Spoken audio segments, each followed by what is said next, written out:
AJ Styles WWE contract expiring soon. Plus, Roman Reigns' future plans have been revealed. And we had a surprise AEW return at the Collision tapings last night. It's all in the Cultaholic wrestling news right now. Oh, hey! You don't want none. You won't like any. They don't like it up 'em. Hi, I'm Alan. That's my AJ Styles impression. My God, that was spot. I thought I was sat next to the man himself. Do you know what? I've been told that. AJ flavoured news. What is the story, Morning Glory? Well, AJ Styles has been off WWE TV for a while now. Obviously, last involved in a feud with WWE champion Cody Rhodes. It's been reported recently by Fightful that Styles is healthy and enjoying time off with his family. Fightful gives an update on where, contract-wise, AJ currently stands, however, saying those within the industry that Fightful spoke with are of the belief that AJ Styles' WWE contract is up either late this year or early next year. We've not heard if there have been efforts to re-sign him or if he has plans moving forward. Numerous influential names within the industry and some who have worked with Styles believe it's up this year. Fightful has not gained confirmation from Styles, his reps, or WWE on his status. Now, AJ Styles has been very open to the fact that he is very much in the autumn of his wrestling career and he's looking to wind things down, and also said that he could see himself ending his career in WWE. So I don't think this is a case of hyperboling the idea of an AJ Styles AEW run, because I can't see that happening. No, me neither. Maybe obviously with sort of like the little things of him going over to have that match in Noah with Marufuji, I think maybe that's a nice little taste. Like, you can still go and do, if you wanted to do Japan stuff, you can still go and do that. And yeah, I think obviously with the TNA partnership as well. There's still something there, and we've not had it yet. And I still feel like at some point, we have to. It feels like it should happen at least anyway, doesn't it? Do you know what I'd like to see? Go on. I'd like to see Joe Hendry win the TNA World Title of Bound for Glory. Yeah, that'd be cool. Mm-hmm. And then Joe Hendry's first test. Don't is AJ Styles. You are teasing me with a good time. And I don't think that's completely out of the realms of possibility. Obviously, we've got this special relationship with NXT and TNA currently. Joe Hendry has shown that he is a guy that WWE can get behind. He's been recently training at the Performance Center with WWE talent. The man headlined an NXT event recently as a TNA talent. So if there's anybody on that roster that I think WWE would be happy to see in the mix with one of their guys, it would probably be Joe Hendry. Oh my goodness! At this point, that's not to. I don't want to discount anybody else on that roster because we can see all of them go. But I feel like with the status of a Joe Hendry, a match with him and AJ would be really good fun. It'd be incredible. And what a win for Joe Hendry to get as well if he came out on top from that. That'd be so cool. Of course, it's speculation forever, and the story being AJ Styles. And then, as we say, he has said he's keen to retire. In sooner rather than later. Yeah.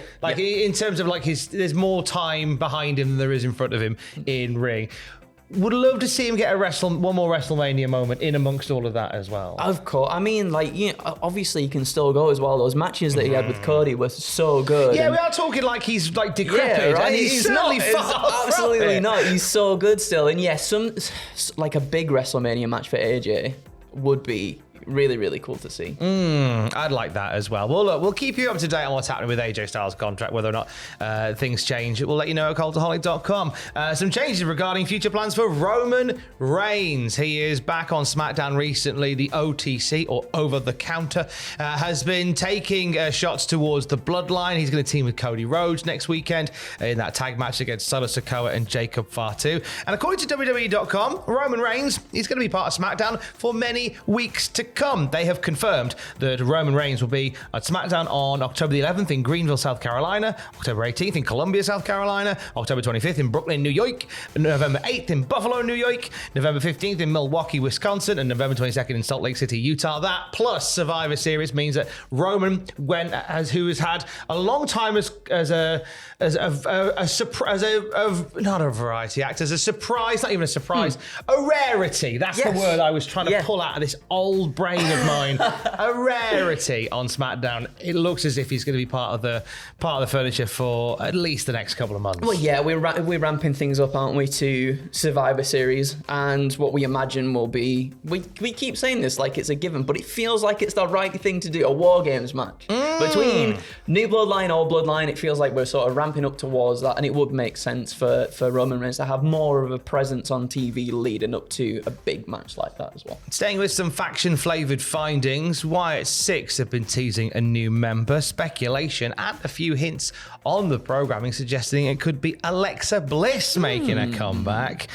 She shared a photo on the gram yesterday. That photo, doesn't she look smashing in it? With a caption, "Don't worry, darling, I'll see you soon enough." Well, but that doesn't necessarily mean that she's back on telly soon, Andrew. No, it doesn't. PW Insider reports, in asking around, we are told by WWE creative sources that Bliss is not currently scheduled for any immediate return, at least not as of this writing. One source even remarked that they didn't expect her to return until after the holiday season, and that with the current creative regime, they maximise everything they do, so there's no need to rush anyone or any story onto television. So we're not going to be seeing this story reach its conclusion for the time being.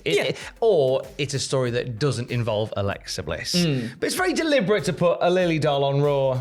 It's very deliberate to put a Lily doll on Raw. I feel like Alexa herself as well has been teasing little tiny pieces here and there, and has been for like a good few months at this point as well. I think it's inevitable that we'll eventually get there. But again, I guess, you know, the way that these tell stories now in WWE, nothing feels super immediate. They do like to take the time a little bit more now to get to those points. And that they eventually will. Let's talk Collision. So last night after Dynamite, and in one case just before Dynamite Grand Slam, they taped Collision for the coming weekend. Now, if you don't want to know what happens, if you like the contents of Collision to be kept a closely guarded secret so you can enjoy it as it plays out on TV, this is the part of the video where we say thank you very much. Keys. Love you, bye. Let's talk about Collision, baby. MXM, we're on telly. There they are. Don't they look smashing? They had a fashion runway which saw Billy Gunn revealed as one of the models, and it led to the Acclaimed attacking Mason Mansoor. How dare you? How dare you? How dare you? How very dare you? So it looks like we're getting something with those two. Yes. On AEW TV. That'll be very, very fun. Not only that, Tom was... I was going to say... So, no, never mind. Vindicated? He was very, very, very happy. Hangman Page. Vindicated all over the house. Hangman Page defeated Jeff Jarrett in a lumberjack match. Tony Khan, you coward. You gave us Jarrett versus Hangman Page. A little bit later than we planned, but I'll accept it. Yeah, Jeff and Page have themselves a banger. One to watch out for. Rush and Dralistico reunited. This was at the conclusion of a three-way match between Dralistico, the Beast Immortus, and Hologram. Hologram picked up the dub. But Rush attacked Hologram and Mortis afterwards with Dralistico, and they've been teasing an LFI reunion online recently, and it looks like it's happening. Yeah, I'm happy with that. Give us LFI. And finally, AEW TNT champion Jack Perry's open challenge was answered by New Japan's Minoru Suzuki. It's the murder grandpa, everybody. This is Suzuki's first appearance in AEW since July, where he faced Jericho for the FTW title. However, Perry survived Murder Grandpa on this occasion. Yes, and the match was filmed before Dynamite went on air. Yes, all the other Collision stuff was filmed after Dynamite EE. This one was filmed before Dynamite EE. Whether or not to capitalise on a hot crowd for the Murder Grandpa. Why? Maybe he just wanted to get home and get the curtains drawn. Also that. Which I completely agree with. But yeah, I'm intrigued to see how this particular match plays out. It's not one I've seen yet with Jack Perry and Minoru Suzuki. Just like having Suzuki and popping back in every so often. Yeah, like having Suzuki, like what Jack's doing as well at the moment. So can't go wrong with that combo wombo. Cannot go wrong with that combo, or indeed that wombo. And for the latest wrestling wombo, you can check out Cultaholic.com. Keys. I love you, bye.